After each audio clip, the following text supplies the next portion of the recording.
నేను కాదు సార్, మా father basically my father is a film financiers. Okay.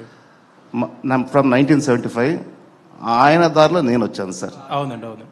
So అంతా అంతా బాగా జరుగుతున్నప్పుడు మీ లైఫ్లో ఫస్ట్ పెద్ద కుదుపు ఏంటంటే కొమరంపులి, కలేజా. కుదుపు అంటే ఎలా సార్? అంటే ఆ సినిమా ఆ రెండు సినిమాలు చాలా ఎక్కువ డిలే అవడం, ఎక్కువ కాస్ట్ ఆఫ్ ప్రొడక్షన్ ఎక్కువ అవడం, ఆ తర్వాత ఆ సినిమా రిజల్ట్ కూడా నెగిటివ్గా రావడం, రెండు సినిమాలు కూడా. అసలు ఆ సినిమాలు అంత డిలే అవడానికి కారణం ఏంటి? ఎంత నష్టపోయారు? ఆ రెండు సినిమాల మీద ఎంత నష్టపోయారు?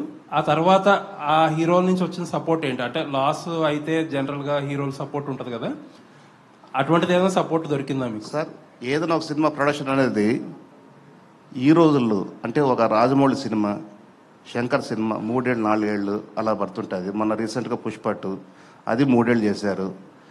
కానీ ఆ రోజు నేను చేసిన రోజుల్లో 3 ఏళ్ళ సినిమా అనేది లేదు సార్. ఆ రోజుకి కొమరంపులి కానీ, కలేజా కానీ, పోకిరి కానీ, ఇంకోటి కానీ ఏదైనా కానీ 6 months 9 months ఆర్ 1 year ఇదే సార్.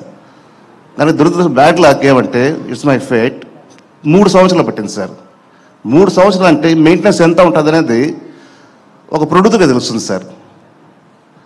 ఎవ్రీథింగ్ రన్ చేయాలి కదా సార్, ఆఫీస్ రన్ చేయాలి, శాలరీస్ రన్ చేయాలి, ఇంట్రెస్ట్ రన్ చేయాలి, అన్నీ పెరిగిపోతాయి కదా. సో ఇంకో క్వశ్చన్ మీరు ఏమన్నారంటే నాకు 2 సినిమాల్లో కూడా 100 కోట్ల నష్టం వచ్చింది సార్. ఇంకో క్వశ్చన్ అడిగా నేను మర్చిపోయాను సార్, గుర్తురాలి. ఎటువంటి సపోర్ట్ లేదు, కనీసం అయ్యో పాప అని చెప్పిన పాపానికి కూడా పోలేదు సార్.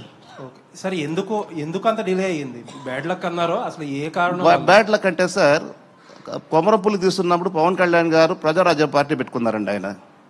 ఓకే. సో దానివల్ల ఎంతో కొంత కొద్దిగా డిలే అయ్యింది. అది వన్ ఆఫ్ ది రీజన్ చెప్పొచ్చు. So many reasons. అలాగే కలేజా కూడా సో మెనీ రీజన్స్ అండి.